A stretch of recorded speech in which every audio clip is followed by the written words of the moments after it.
Hello students, today we'll do worksheet number 26. The topic of today's worksheet is how to compose a good story. Dear students, मैं जानता हूँ कि आपने बचपन से अब तक बहुत सारी कहानियाँ अपने पेरेंट्स से, अपने दादा दादी से, अपने नाना नानी से, अपने फ्रेंड्स से और इवन आपके टीचर से आपने सुनी है। कहानी सुनना और सुनाना दोनों ही आपको अच्छा लगता है। आपने कहानियाँ बहुत सुनी है। अब हम चाहते हैं कि आप कहानियाँ सुनाने वाले, कहानियाँ लिखने वाले बने। एक अच्छी कहानी सुनाने के लिए, एक अच्छी कहानी लिखने के लिए बच्चों आपको कुछ स्टेप्स का पालन करना होता है। आज हम उन्हीं स्टेप्स के बारे में जानेंगे कि एक अच्छी कहानी बनाने के लिए, लिखने के लिए आपको किन किन स्टेप्स की ज़रूरत होती है। आज हम उन्हीं स्टेप्स के बारे में जानेंगे। आइए जानते हैं उन्हीं स्टेप्स के बारे में। बच्चों, in this worksheet we learn to understand different elements in a story. This is important so that we are able to write and share good stories. Do you know a story has different parts? I hope you know, but मैं आपको आज बताना चाहता हूँ ताकि आपको ध्यान रहे और उन स्टेप्स के महत्व के बारे में जानें कि उन कहानी के अंदर उन स्टेप्स को शामिल करेंगे तो कहानी कितनी अच्छी होगी, कितनी रोमांचक होगी। बच्चों, कहानी का पहला स्टेप्स है आपके कैरेक्टर्स। बिना कैरेक्टर्स के कोई कहानी बन ही नहीं सकती। आपके कैरेक्टर्स में द पीपल, एनिमल्स और क्रिएचर्स, ये सभी आपके कैरेक्टर्स हो सकते हैं। कैरेक्टर्स एक या एक से अधिक भी हो सकता है। कैरेक्टर जितना अच्छा होगा, कैरेक्टर को जितने अच्छे तरीके से आप उसको प्रेजेंट करेंगे, कहानी आपकी उतनी अच्छी बनेगी। बच्चों, दूसरा पार्ट है सेटिंग। जितने कैरेक्टर्स इम्पोर्टेंट है कहानी के लिए, उतना ही सेटिंग का अपना रोल है। Where and when the story take place, this is the setting.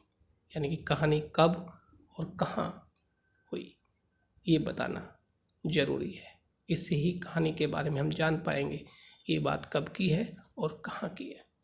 बच्चों, तीसरा स्टेप है प्रॉब्लम। जब आपका जो कैरेक्टर्स है, आपको पता चल गया कि हमारा कैरेक्टर है इसके अंदर और ये उस समय की घटना है और वहाँ की घटना है। वहाँ वो आराम से अपनी ज़िंदगी जी रहा होता है, आराम से चल रहा, उसका रूटीन चल रहा होता है, लेकिन एकाएक उसे कुछ समस्याओं का सामना करना पड़ता है। ये आम हमारी ज़िंदगी में भी होता है। ये तो बेटा लर्निंग का एक पार्ट है। अगर हमें अपनी ज़िंदगी में कुछ समस्याएं ना आए तो हम सीख ही नहीं पाएंगे। हमारे ह्यूमन बीइंग का जो नेचर है, हमारा ब्रेन है, वो इसी पर निर्भर करता है कि जितनी रुकावटें आएंगी, हम उन रुकावटों को पार पाने के लिए जितने स्टेप्स का फॉलो करेंगे, जो भी तरीका अपनाएंगे, हम ज़िंदगी में आगे बढ़ेंगे। बच्चों, प्रॉब्लम का होना एक स्टोरी में ज़रूरी है और उस प्रॉब्लम को सोल्व करता है जो मेन कैरेक्टर है। उस प्रॉब्लम को कैसे सोल्व करता है, ये सॉल्यूशन का पार्ट है। लेकिन समस्या सोल्व करते वक्त उसमें क्लाइमैक्स भी आता है। सीधा सीधा वो समस्या सोल्व नहीं करता है। क्लाइमैक्स का होना भी स्टोरी में ज़रूरी है। अगर हम अपनी कहानी में इन सभी 4 स्टेप्स को फॉलो करेंगे, पालन करेंगे, तो हमारी एक अच्छी कहानी बन जाएगी। बच्चों, आपने ये कहानी बहुत बार सुनी होगी। यह है कहानी बेटा thirsty crow. Let us read this simple story and find out the elements. बच्चों, हम देखते हैं, ये कहानी है हमारी थ्रस्टी क्रो। इस थ्रस्टी क्रो, ये बेटा टाइटल है इसका, the crow and the picture.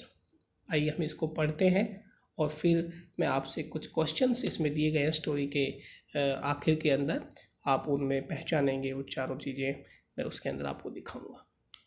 In a spell of dry weather, when the birds could find very little to drink, a thirsty crow found a pitcher with a little water in it. But the pitcher was high and had a narrow neck, and so matter how he tried, the crow could not reach the water. The poor thing felt as he must die of thirst. Then an idea came to him. Picking up some small pebbles, he dropped them into the pitcher one by one. With each pebbles, the water rose a little higher until at last it was near enough so he could drink it. बच्चों, अब इसमें से आपको जो चीज़ें पहचाननी थी उसे पूरा करना है, वो मैं आपके साथ डिस्कस कर रहा हूँ। आपको इस कहानी के अंदर पहचानना है कि आपकी इस कहानी का कैरेक्टर कौन है। मेरे हिसाब से आप पहचान ही गए होंगे, इस कहानी में केवल एक ही कैरेक्टर है, वो है आपका क्रो। दूसरा स्टेप बेटा सेटिंग का है। इस कहानी में आपने सेटिंग देखिए। सेटिंग के अंदर बेटा देखो, इसमें क्लियर लिखा हुआ है इन a spell of dry weather, यानी बात कब की है, जब ड्राई वेदर होता है, यानी कि गर्मी होती है, गर्मी का मौसम है, तो आपने सेटिंग भी पहचान ली। अब जो क्रो है वो ठीक नॉर्मल अपनी लाइफ रूटीन के साथ आगे बढ़ रहा होता है, लेकिन क्योंकि ड्राई वेदर है उसको पानी नहीं मिलता है, वो इधर उधर जाता है बेचारा।